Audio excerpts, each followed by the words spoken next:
You know, sometimes I wonder if the people we need to be praying for is us.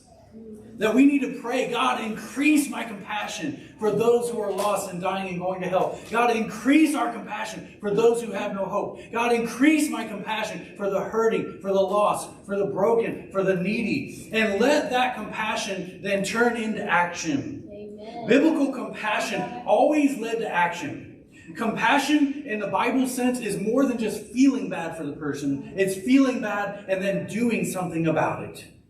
And so I just pray that we would all pray that God increase our compassion for those who are far from God and that we would want to take action. So devote yourselves to prayer. That's where it all starts. Number 2, if you're taking notes, be watchful and thankful. Be watchful and thankful. Now, usually in the New Testament, when it talks about being watchful, it talks about being watchful for the second coming of Jesus. Like, be watchful, he's coming back someday, and we need to be ready, right? But in this case, he's actually saying be watchful for when God opens that door for you to share Jesus with him, right? Be watchful for when the opportunities come, when he puts those in your path. When I was a kid growing up, my parents would play this game whenever we go on long trips, and it was really effective. So what they would do is they would give us different things to watch for while we're driving. They'd be like, all right, if you see a green pickup truck, that's worth 5 cents. All right, if you see a yellow tractor trailer, that's worth 10 cents. Or just any yellow vehicle. If you see a motorcycle, that's worth 15 cents. And my dad would actually keep track and add in his head of us 3 kids as we went along. He'd be like, all right, Jeremy, you're up to $1. Barry, you're on $1.50. And the end goal was we knew we were going to stop at McDonald's, and he said we would then use that money to buy ourselves a meal. It was incentive, and it worked. We're like calling things out. I've tried it out with our kids. It really works. They're watching for stuff. They're calling it out. Of course, then you get into, I saw it first. No, I saw it first.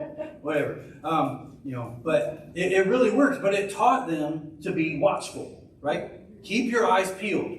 And that's what Paul's encouraging us here to do, is keep your eyes peeled for when God opens that door, when God makes an opportunity happen, boom, take it, right?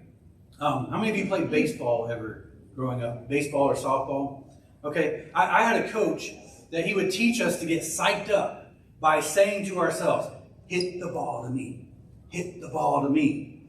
And what he was teaching us to do is to be ready, right? If you're saying to yourself, hit the ball to me, hit the ball to me, then when they actually do hit the ball to you, you were ready because you were psyching yourself up, right? Yeah.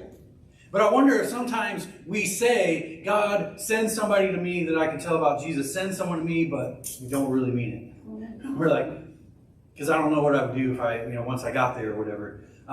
We need to pray.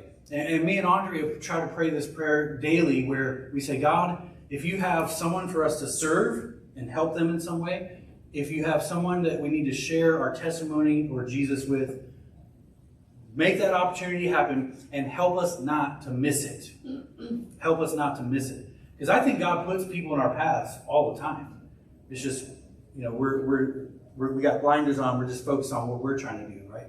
So we got to be ready.